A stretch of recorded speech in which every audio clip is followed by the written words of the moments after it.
Pues bien, ya en la semana pasada estuvimos viendo algunas características generales de las bacterias, ¿no?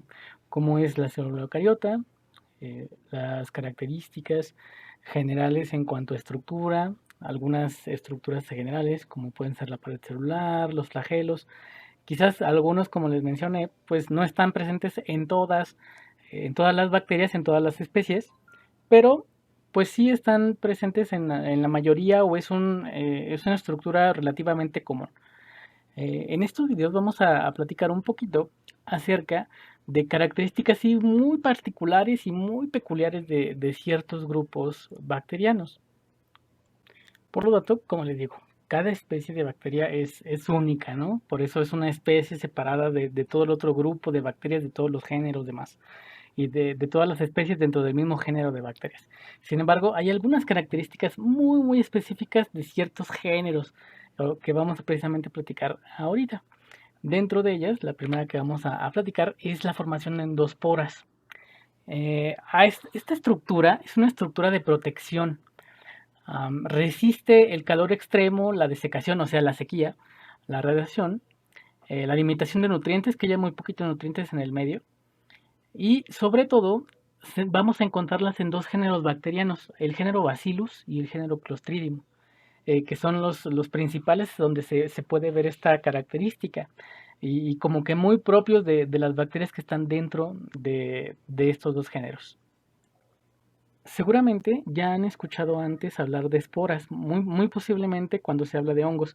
Y sí, las esporas son estructuras reproductivas de los hongos. Sin embargo, en las bacterias este no es el caso. En el caso de las bacterias, la espora o la endoespora es una estructura de protección totalmente enfocada en proteger el material genético para que sobreviva a una condición adversa, ¿no? Como ya les dije, ya puede ser el calor, la cantidad de luz ultravioleta, que haya pocos nutrientes en el medio, etcétera. Entonces, así es como se ve una endospora. Vemos cómo se ve la célula vegetativa, o sea, la célula cuando está creciendo normalmente, en la parte de arriba de la imagen, pero cuando hace endospora, se ven como estos puntos blancos vacíos dentro de la célula, como si de repente se hubiera salido un huevo de dentro del bacilo, ¿no? Este muy posiblemente es un bacillus que está haciendo una endospora. Y ya cuando la vemos a microscopio electrónico, cuando se le hace un corte, vemos que tiene como varias capas enfocadas precisamente en proteger el material genético, sobre todo, de la bacteria. Sobre todo las capas más fuertes van a tener un compuesto que se llama ácido dipicolínico. Perdón, no va a estar en la pared, sino que va a estar como entrelazado con el ADN para poder soportar eh, que no haya tanta agua en el medio, porque se seca, por así decirlo, la endospora. Sin embargo, las otras capas que sí tienen que ver con proteína, algunos deposiciones de calcio, entre otras cosas, pues van a proteger todo el material, ¿no? Aquí, por ejemplo, en esta foto de microscopía, lo que hacen es a través de marcadores moleculares, bueno, de antígenos que se marcan molecularmente para ver dónde se está haciendo la endospora. Y bien, hablando un poquito de cómo se forma la endospora, es un proceso bastante complejo.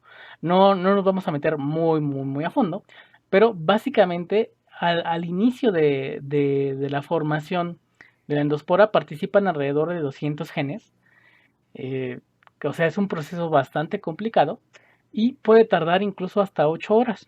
Aquí, por ejemplo, en la imagen, podemos ver cómo de repente en un momento en particular la célula pareciera que va a ser, que se va a replicar, que se va a empezar a dividir, pero está tardando más de lo que pensaba el GIF.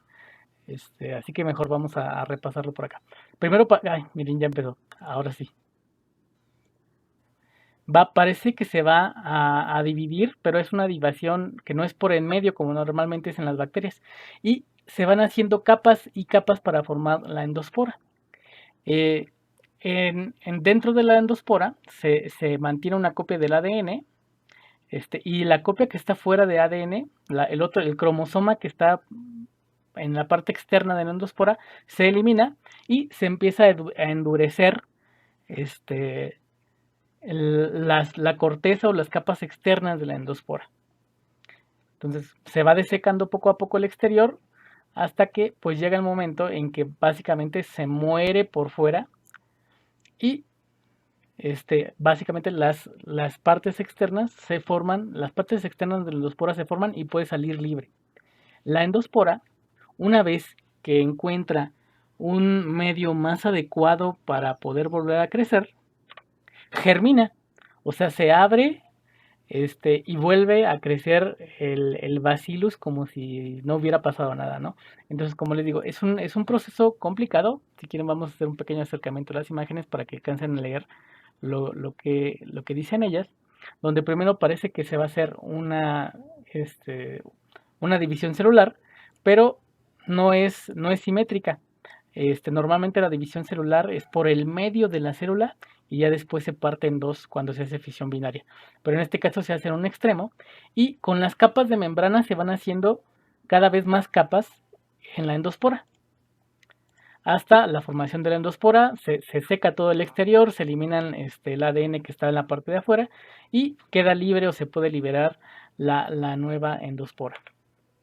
Entonces, como les dije, este es un proceso complejo porque puede tardar hasta 8 horas. Sin embargo, ya cuando la endospora alcanza o está en un medio propicio, ya el que crezca nuevamente la bacteria, que germine la endospora y que crezca la bacteria, puede tardar alrededor de hora y media. Entonces es bastante diferente, ¿no? Como el proceso de hacer una endospora ya cuando germina la endospora. Que pues es por eso, precisamente porque ya están en mejores condiciones para que esta bacteria siga creciendo. Pero, bien. Otra característica muy particular de algunos tipos celulares es aquellos que conocemos como bacilos ácido resistentes. Sobre todo, vamos a encontrarlo, esta característica, en micobacterias, que es un grupo de bacterias que eh, eh, yo creo que los más médicamente importantes o relevantes va a ser Mycobacterium leprae y Mycobacterium tuberculosis. Ya se imaginan por el nombre que uno es el agente causal de la lepra y otro es de la tuberculosis. Bien, y entonces, ¿qué características tienen estas bacterias? Van a ser aeróbicas y van a ser bacilos de contornos cilíndricos. Estas no forman esporas. Importante, no captan fácilmente los colorantes, vamos a ver por qué. Tienen una alta adhesión, o sea, se pegan fácilmente a los tejidos y su pared les permite resistir deshidratación, digestión por fagocitosis y ciertos químicos, por ejemplo los antibióticos.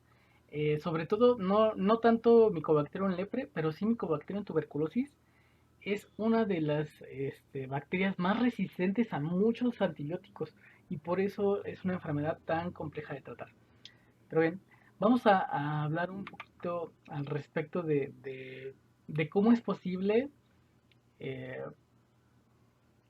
o cómo se dio este descubrimiento. Dado que las micobacterias no penetra la tinción de Gram, el cristal violeta, eh, no podemos clasificarlas en que si son Gram positivas o Gram negativas. Eh, pues estos no se decoloran para su identificación con otra tinción. Entonces lo que se hace es una tinción que se llama BAR, que se utiliza o quiere decir bacterias ácido alcohol resistentes, o tinción de Searle-Nielsen. Esta tinción, pues lo que hace o cómo se utiliza es que se utiliza un colorante que se llama fuchina o fucsiana, la pueden encontrar dependiendo de la traducción. Este colorante se va a quedar fijo. Después se va a hacer una decoloración con alcohol y ácido clorhídrico, o sea, ácido alcohol. Y por último, se le va a poner de tinción de contraste azul de metileno. Entonces, aquí tenemos las AAR, o sea, ácido alcohol resistentes, van a quedar de un color rojo. En cambio, las que no son resistentes al ácido alcohol se van a pintar del azul de metileno y van a tener un color azul. Entonces aquí lo podemos ver, esta imagen de la tinción, ¿no? Como las micobacterias van a tener como esta tinción entre violeta, rosado, rojo, rojizo. eh, y que se va a quedar impregnada por su pared celular. La pared celular de estas bacterias va a tener algo que se le conoce como ácidos micólicos y le confieren precisamente esta resistencia a decolorarse cuando son tratadas con ácido alcohol. Bien, entonces vamos a hablar un poquito eh, de la pared celular de estas. Ellas van a tener precisamente una característica, como ya les dije, que son los ácidos micólicos en la parte externa. Por eso no podemos decir ni que